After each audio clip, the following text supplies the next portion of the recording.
사드 배치를 둘러싼 한중 간 갈등이 1년여 만에 봉합됐습니다. 한중 외교당국은 어제 교류협력 정상화를 골자로 하는 합의문을 발표했는데요.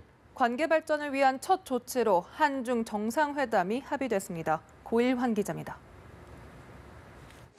한국과 중국의 관계가 정상화됩니다. 양국 외교당국이 동시에 발표한 합의문에서 한중은 전략적 협력 동반자 관계를 발전시키기로 했습니다. 관계 회복의 첫 단계는 정상회담입니다. 한중 양국은 다음 주 베트남 다낭에서 열릴 예정인 에이펙 정상회의 계기에 문재인 대통령과 시진핑 주석 간 한중 정상회담을 개최하기로 합의하였습니다. 필리핀에서 열리는 아세안 정상회의 기간에 문 대통령과 리커창 중국 총리와의 회담도 추진 중입니다. 문 대통령의 연내 방중도 탄력을 받을 전망입니다.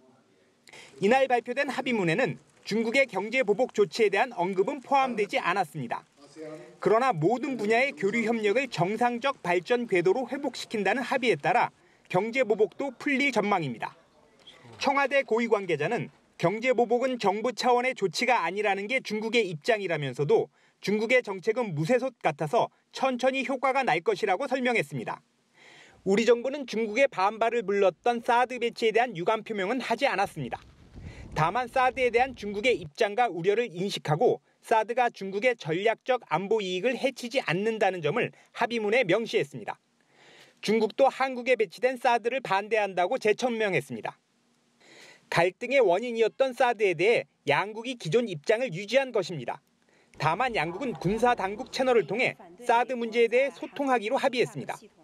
이에 대해 청와대는 사드 문제가 봉인됐다고 설명했습니다. 청와대 고위 관계자는 입장을 철회한 것은 아니지만 관계 발전을 위해 더 이상 언급하지 않고 봉인한 것이라고 말했습니다. 지난해 7월 사드 배치 발표 이후 본격화된 양국의 갈등은 1년여 만에 봉합됐습니다. 한중 관계가 얼마나 조속히 회복될 수 있을지 주목됩니다. 연합뉴스 TV 고일환입니다.